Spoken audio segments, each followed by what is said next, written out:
Hey, it's just about Labor Day, and it's going to be Labor Day weekend here soon. And so just wanted to talk briefly about the work that we do and remind you of what you probably already know. And the first thing is, and this might sound funny for a minute, but hear me out, that work is good. That having labor to do, having homework to do is good. Now, we typically find a way to grumble a little bit about our work or having too much homework because we don't love every aspect of it, because it can be hard.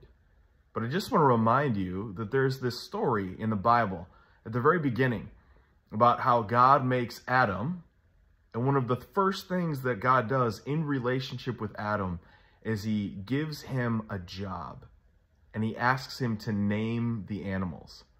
That's a pretty cool thing. There is work in creation, in relationship with God, before there's sin. Of course, we know all too well, right? There's sin that enters into the world, and that affects work. In fact, work becomes hard and difficult and tedious, and we see that in that verse and the imagery that God gives and uses where he talks about how, hey, you're going to work for the land for your food, but there's going to be thorns and thistles, and it's going to be by the sweat of your brow. We know that like everything else in creation, it's affected by sin. And so that's where you'll get kids complaining about too much homework, or we'll grumble about something happening at work, and we shouldn't do that. But, you know, sometimes things are really challenging and difficult. That's a reflection of that reality.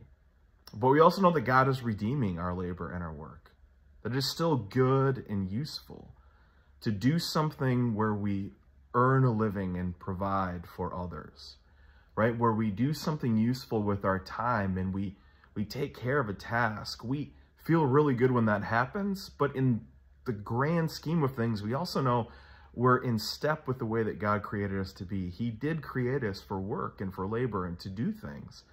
Now, we don't make that our whole identity, right? We don't want to become slaves to our work. We don't, right? We don't want to have slaves and the brokenness of that kind of work either, right? I mean, there's all sorts of ways that labor and work throughout history and noted in the scripture has gone wrong. And so we want to avoid those pitfalls. And one of the ways that we do that is, yes, we labor and we thank God for our work and we thank God for our homework and we do the best we can with what we have. But we also Sabbath. We also rest. And so while not strictly a Christian holiday, Labor Day is a really good chance for us as Christians to pause and reflect on the blessing that we have in the work that we do. And so I encourage you to thank God for an extra time of rest off from work if you have off on Labor Day. If you're doing one last camping trip to celebrate that and enjoy God's good creation. But also just pause and think about the goodness that comes from the gifts and abilities that God has given to you when we use them for proper work. Thanks for taking a chance to listen to this video and check us out. Until we meet again, God's peace to you.